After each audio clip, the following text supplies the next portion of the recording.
Ohio Governor Mike DeWine weighs in on DORA at the Banks. He says the images of unmasked crowds is troubling and that he would not advise his family to go there. So the question now, Megan, what's being done and will we see any changes? Local 12's Walter Smith-Randolph went looking for those answers. Governor Mike DeWine says after seeing these crowds this week, he wouldn't step foot inside DORA at the Banks. I think that's a mistake. I think it's a mistake for people to be that close to each other. Councilmember Greg Landsman says he understands the governor's position.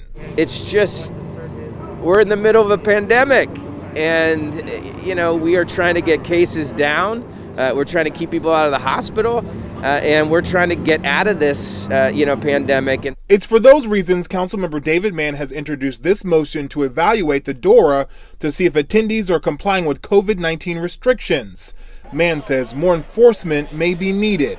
On the one hand, we're trying to make the environment attractive for patrons of restaurants and bars. But if the price that we end up paying is that more people are going to get COVID, I think we've made a big mistake. Local 12 reached out to the Banks Community Authority to see if there will be more enforcement. A spokeswoman declined an interview but said they will be adding tables and giving out masks. The authority would also like people to adhere to social distancing guidelines and spread out across the DORA's 85 acres.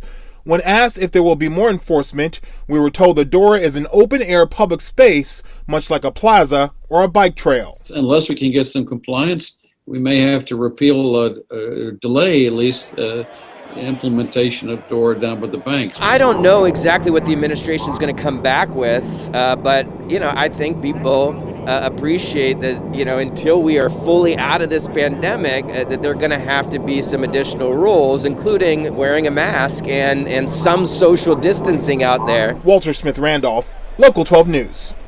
And we want to note here that we did reach out to both the city manager's office and the mayor's office, but we have not yet heard back. Councilmember Mann's motion will be discussed coming up Monday at Council's Budget and Finance Committee meeting.